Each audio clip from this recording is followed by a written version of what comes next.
A continuación, Quito TV. Quito TV, con el arquitecto David López, en Telesucesos, Canal 29.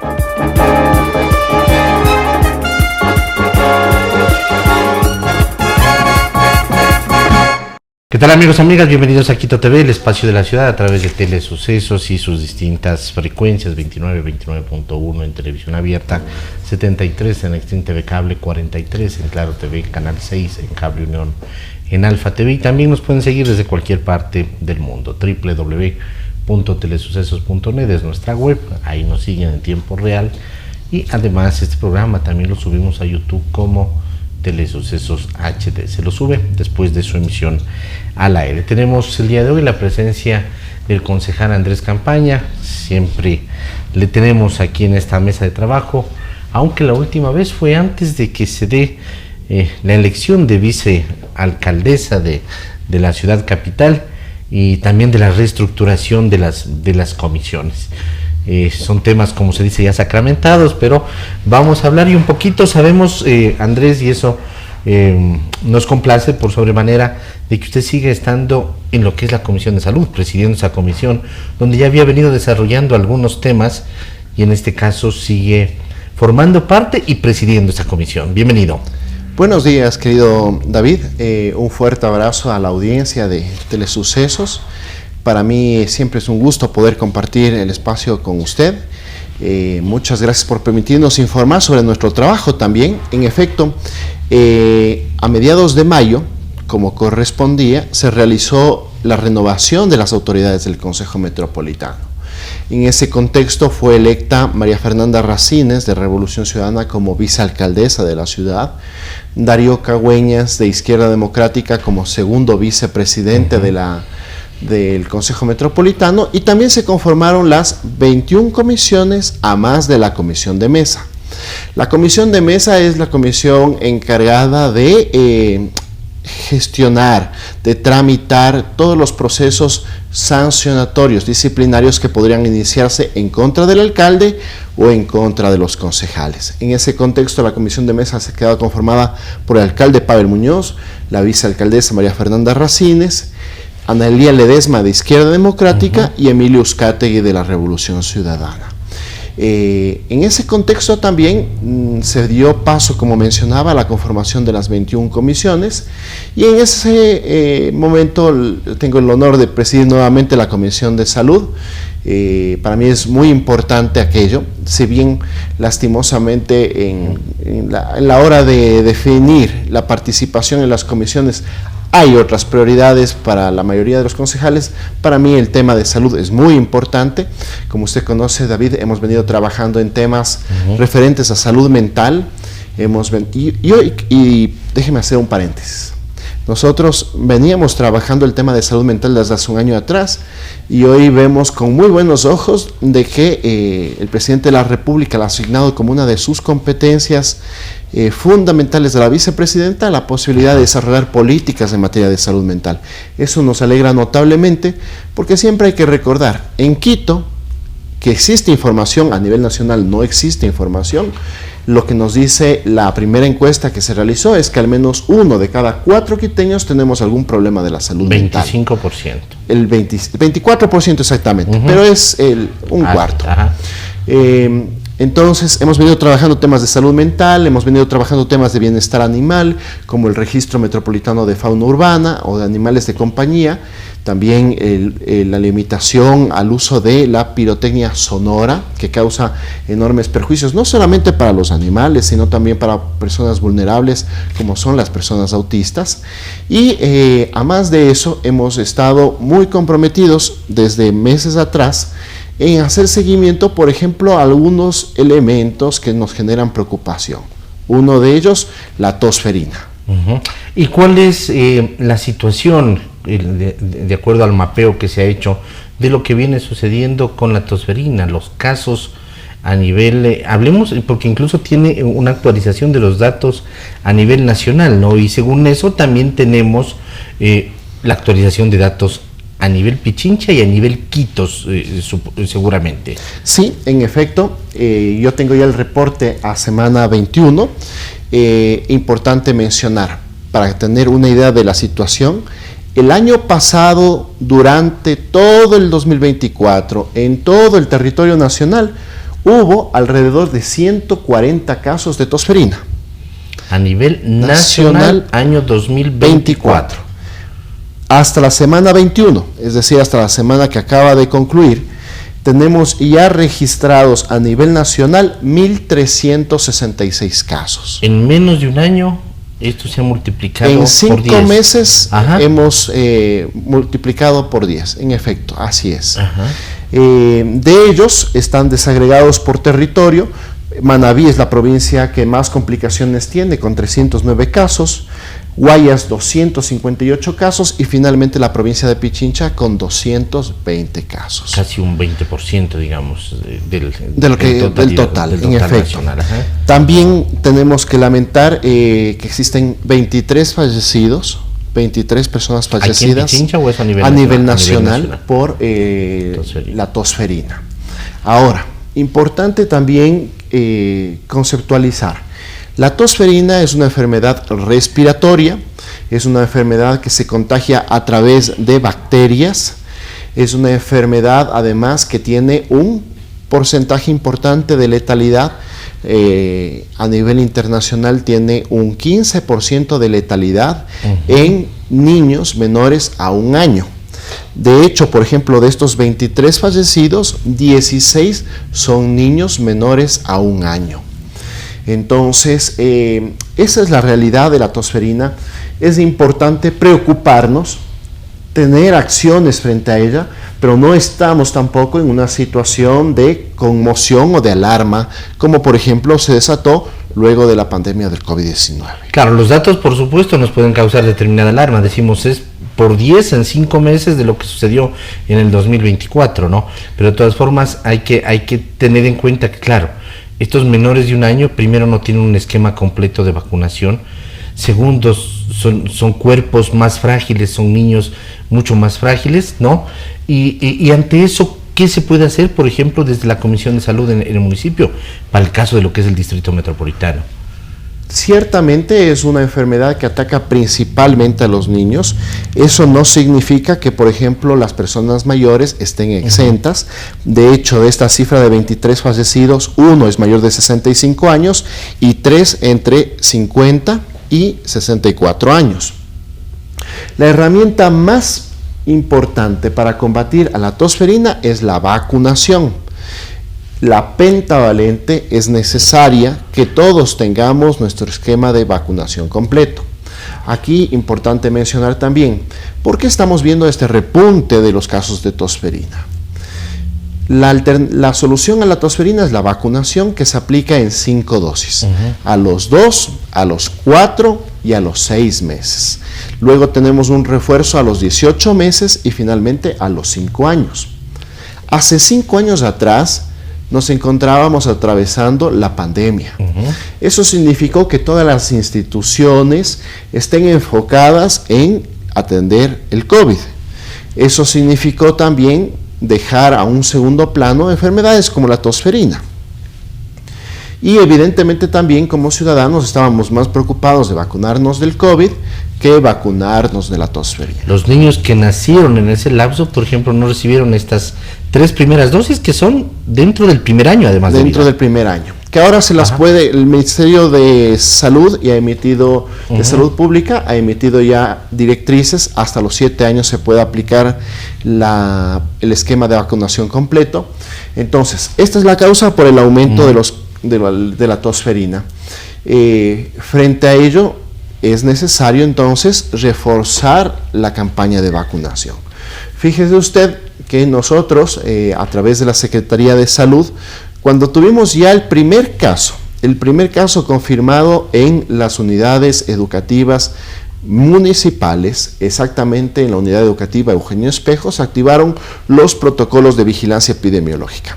¿En qué consisten esos protocolos de vigilancia epidemiológica? En primera instancia, realizar un tamizaje, revisar de forma preventiva a cada uno de los estudiantes, identificar cuáles tenían problemas respiratorios, de esos problemas respiratorios también identificar cuántas personas están vacunadas o cuántas no, para precisamente tomar acciones al respecto.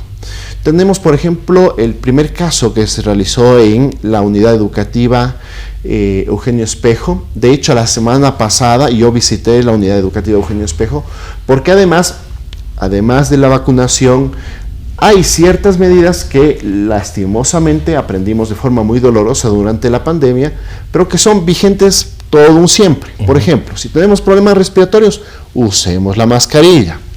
Si es que siempre el lavado de manos con frecuencia también es otra medida que nosotros podemos tener, y de esa forma también ayudará a que disminuya la propagación del virus, de la bacteria en este caso. Visité la unidad educativa para constatar que los estudiantes utilicen la mascarilla. Enhorabuena, son los niños quienes utilizan la mascarilla, no así encontramos dificultades en adolescentes. Es un llamado de atención que debemos hacer como padres, como hermanos. Utilicemos la mascarilla si tenemos problemas respiratorios. Y en el colegio, en la unidad educativa Eugenio Espejo, se aplicó el protocolo de vigilancia epidemiológica. Se aplicó este protocolo a 3.200 estudiantes. Recordemos que la unidad educativa Eugenio Espejo es la más grande de la ciudad que está bajo el régimen municipal. De estos 3.200 estudiantes, 200 presentaban problemas respiratorios. Ahora, esa cifra ha ido disminuyendo porque evidentemente también vemos que ya está cambiando la temperatura, el clima en la ciudad de Quito. De hecho, yo estoy sorprendido porque está haciendo mucho calor, que también es parte de todo un fenómeno producido por el calentamiento global. Pero recapitulando, de esos 3.200 estudiantes, 200 tenían problemas respiratorios y 100, más o menos 100 y un poquito más, no tenían los esquemas de vacunación completo. Entonces, se hizo los esfuerzos en esta unidad educativa entre la Secretaría de Salud, entre el Ministerio de Salud Pública, para vacunar a los estudiantes. Completar los esquemas de vacunación, es decir, tener las 5 dosis de la pentavalente. De igual forma, aquí también tenemos un limitante. El limitante es que como municipio solo trabajamos en la población vinculada al ámbito de competencias municipal, es decir, a los estudiantes, no así con sus familias. Entonces, en esos casos se recomienda que se acude al centro de salud del ministerio más cercano para poder atenderse, ver si se tiene problemas respiratorios, si es que además de esos tiene síntomas que puedan indicar que tiene tosferina, fiebre, vómito y sobre todo una tos intensa y repetitiva. Si es que tiene ello, pues habrá que hacer la prueba pertinente, el aislamiento pertinente luego de confirmarse si es que el diagnóstico, y todos estos protocolos son necesarios a la hora en que todos podamos ayudar a mitigar el crecimiento de los casos de tosferina. ¿Se ha logrado eso, ralentizar, por ejemplo, el número de casos, esa curva creciente que venía, a pesar de que usted lo dice, ustedes sus competencias son los estudiantes de las entidades o de las unidades educativas municipales, más no de su familia, más no del entorno? ¿Se ha logrado, por lo menos en lo que son las unidades educativas municipales, esa curva creciente que venía a ralentizarla en relación a seguramente una curva nacional que en cambio va casi en el mismo porcentaje de alza? El primer caso de tosferina se identificó más o menos a mediados de abril. El reporte de la semana pasada se identificaba de que a nivel de las unidades educativas municipales, que son 34, teníamos ya 14 casos. 6 en el norte, esos son datos de la anterior semana, ¿no es cierto? 3 en el centro, me parece. Sí, ese dato está, seguramente se va a actualizar. Claro, se va a actualizar. Una vez que tenemos ya la información, pero más o menos, sí, los principales colegios, evidentemente la unidad educativa Eugenio Espejo tenía 4 casos, a eso también está el colegio Benalcázar, el Entonces hay presencia de casos de tosferina y frente a los cuales se está tomando medidas, pero siempre será importante de que estas vengan acompañadas también, por ejemplo, de medidas tanto de carácter individual, tanto de carácter familiar, preventivo, colectivo, además, ¿no? Para prevenir el aumento de esta enfermedad. Uh-huh. Andrés, pasemos al tema de las vallas publicitarias en Quito, ¿no? Vaya tema. Vaya tema. Vemos vallas por todo lado y claro, nos llama la atención, sobre todo porque en algún momento uno ya llega a saturarse. Vimos vallas más seguidas, más continuas, con iluminación, incluso en horas de la madrugada.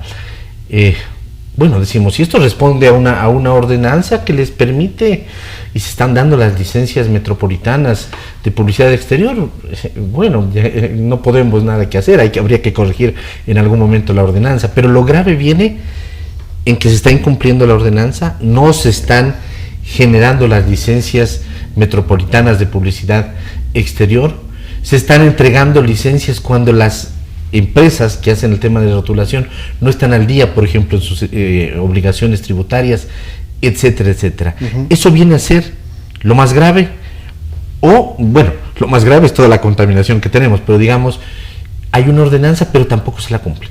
Sí, el tema de las vallas publicitarias ilegales es un tema que lastimosamente es una herencia de anteriores administraciones y que lastimosamente en esta administración tampoco se ha hecho nada por resolver el problema.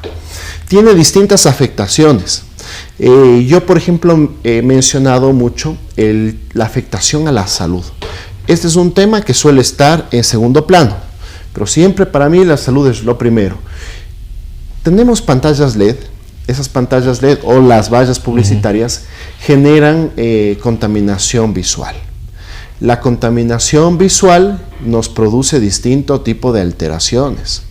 Por ejemplo, una de las alteraciones que nos produce es en los niveles de melatonina. Si nosotros tenemos niveles de melatonina bajos, es la hormona del sueño, vamos a tener dificultades a la hora de dormir. Y todo esto se produce generalmente por la luz incandescente. Si tenemos dificultades para dormir, entonces esa es una de las causas por las cuales tenemos mayores problemas de la salud mental. Estrés, ansiedad, depresión, irritabilidad.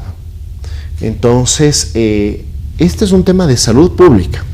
Fíjese usted, yo siempre pongo este ejemplo para dar a conocer el grado de incandescencia que emiten estas vallas publicitarias. Yo vivo en San Isidro del Inca, vivo en un edificio. Y desde el edificio en donde yo vivo en San Isidro del Inca, alcanzo a ver la pantalla LED que se encuentra en la Avenida de las Américas.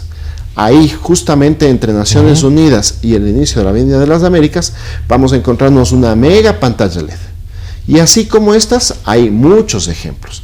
Entonces, si es que yo alcanzo a observar a la distancia que existe esa pantalla LED, imagínese usted en línea recta seguramente. Imagínese usted lo que será para las personas que viven al frente de esa valla publicitaria. De hecho, se contactaron conmigo y ellos me han comentado que han tenido que poner persianas negras para que evidentemente no tengan problemas del sueño. Pero esta no es la única afectación, si bien para mí es lo más importante la salud, no es la única afectación. La otra afectación es que en Quito tenemos cuantificadas, según el censo que hizo el mismo municipio, más de 1.100 vallas publicitarias. De estas 1.100 vallas publicitarias, apenas 200 tienen permisos. Las otras no lo tienen. Y este es un tema muy complejo porque si no sacan los permisos, significa que no están pagando lo que le corresponde por licencia, ni por multas, por no tener la licencia, ni intereses, ni recargos al municipio de Quito. Y no hay control. Y tenemos una empresa que, por ejemplo, tiene 250 vallas publicitarias en Quito, que si pagara todo lo que debería, serían unos 8 millones de ingresos para el municipio de Quito, que bien nos hace falta esos recursos para hacer obras y servicios, y son recursos de los quiteños. Pero aquí también se presenta una enorme injusticia y yo siempre lo voy a señalar. Mientras que estas grandes empresas que deben 8 millones de dólares no se hace absolutamente nada por cobrar, cuando un emprendedor, cuando un artesano se está poniendo su negocio, abre su garage y pone su negocio, pero no ha tenido la LUAE, le están cerrando y le están clavando una multa que generalmente es de $2,000. Y a veces de emprendedor que ni siquiera sabía de pronto que ni sabía y que no le exenta, por que supuesto, ni siquiera tiene pero, ingresos superiores a los al salario básico unificado. Pero ahí sí hay control. Ya, entonces en esos casos existe una política de control, que está bien que existe una política de control, pero no una política de control discrecional, que al pequeño le caemos con todo el peso de la ley y con estos grandes actores que cometen irregularidades en la ciudad, simplemente nos hacemos de la vista gorda. Entonces hemos denunciado esta situación, pero además de eso ya resulta patético. Dentro del municipio nosotros tenemos Quito Honesto. Quito Honesto es la entidad de control, de lucha contra la corrupción. En diciembre del 2023, porque este es un tema ya pasado, es un tema que se lo viene arrastrando, ya hubo una denuncia de un colectivo ciudadano que se llama Fundación de Lucha contra la Corrupción. Esta Fundación de Lucha contra la Corrupción presenta la denuncia de que existen vallas publicitarias ilegales en Quito.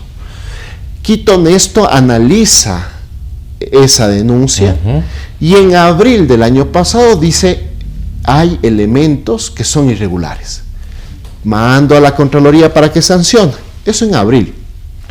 Y en diciembre se les ocurre contratar una campaña publicitaria por $57,000 que incluye vallas publicitarias, pautaje en vallas publicitarias que son ilegales. Entonces, imagínense usted a qué niveles llegamos en que Quito Honesto, la entidad de control de lucha contra la corrupción, pauta publicidad en vallas ilegales. Entonces, lo he señalado públicamente, me han señalado que han tomado las medidas correctivas, pero este es un tema que necesita regulación. En este momento existe una normativa que está pretendiéndose cambiar. Yo estoy a favor de que esta nueva normativa establezca mejores procedimientos más ágiles, pero también que establezca sanciones más enérgicas a quienes incumplen. Pero, por ejemplo, tenemos nosotros críticas a la propuesta que le ha planteado el alcalde Pavel Muñoz, porque entre varios elementos, por ejemplo, ¿qué se hace? Se configuran polígonos de publicidad masiva. Estos polígonos de publicidad masiva lo que determinan es un cupo máximo de vallas publicitarias. Y, por ejemplo, se dice que en Quito cabrían hasta 1.400 vallas publicitarias. Pero recordemos que en este momento, según el censo, que para mí en este momento ya tenemos una gran cantidad de vallas publicitarias que se han instalado precisamente en estos días, porque conocen de la normativa, lo que se va a hacer es simplemente monopolizar al actual vallero que ha venido incumpliendo todos estos años, y no se va a permitir que otras personas que quieran iniciar estas actividades, que quieran cumplir con la norma, puedan participar. Hablamos de Indovallas. Hablamos de Indovallas, 250 vallas publicitarias. 250 vallas, se cobraran las sanciones, se podrían recaudar hasta $8 millones. En efecto. Solo esta empresa. Entonces, y a eso hay otras empresas más que también tienen vallas publicitarias. Entonces, ciertamente nos preocupa esta situación. A ello también hay que considerar, nosotros hemos propuesto que, por ejemplo, se establezcan distancias mínimas. En otras ciudades, en otros países, existen distancias mínimas. De hecho, la actual normativa dice que se deben instalar vallas publicitarias en zona urbana cada 200 metros y en zona rural cada 500 metros. Pedimos que se respete aquello. Sin embargo, no se está estableciendo distancias mínimas. Como también pedimos que se incorpore, y esta es una normativa incluso internacional. Por ejemplo, la ciudad de Lima tiene un horario de funcionamiento de las pantallas LED. Por ejemplo, en Lima, de 12 de la noche a 6 de la mañana está apagada la pantalla LED. Y es lógico, no hay mayor persona que vea publicidad y de esa forma permitimos el descanso de los vecinos. Ajá. Entonces, todos estos elementos son los que hemos puesto en la mesa para que sean considerados y de esa forma tener una mejor regulación que incluso puede establecer procedimientos mucho más ágiles y también pues mayores controles y no tengamos hoy día ese caos en que vive nuestra ciudad. Andrés, le vamos a invitar la próxima semana para hablar y desarrollar un poquito más este tema, porque hay incluso algunas vallas que tienen cada una sus características, han tenido diversos ya procesos en algunas sancionatorios, en otras no se ha hecho nada, por ejemplo aquí veo de la valla del Estadio Olímpico Atahualpa, etcétera, etcétera. Vamos a volver a hablar, hay que desarrollarlo un poquito más el tema. Un paréntesis, muy chiquito, disculpe por el tiempo. La valla publicitaria del Estadio Olímpico Atahualpa, que es una pantalla LED enorme, que todos lo podemos observar, no tiene ni la autorización de la Concentración Deportiva de Pichincha, que es actualmente la propietaria del Estadio Olímpico Atahualpa. Andrés, vamos a hablar de esto la próxima semana, creo que es importante desarrollar este tema. Queremos agradecerle por haber estado hoy día con nosotros. Muchísimas gracias. Amigos, ha estado con nosotros Andrés Campaña Remache, concejal del Distrito Metropolitano de Quito. Él preside nuevamente la Comisión de Salud del municipio, lo hizo en el primer periodo de esta administración municipal, en los primeros 2 años, ahora se viene para los siguientes 2 años de administración municipal, y dentro de esos 2 casos que nos preocupan, el uno realizado como es referente, a la octosferina, y el otro también que tiene que ver con la salud, por supuesto, y así lo dijo, para mí siempre es el hecho más importante el tema de salud, tiene que ver con las vallas publicitarias. Queremos agradecerle al concejal por haber estado con nosotros. Que pasen bien, hasta la próxima, felicidades. Las opiniones vertidas en este espacio por la producción y dirección del programa son de exclusiva responsabilidad de sus autores y de quienes intervienen en ellos.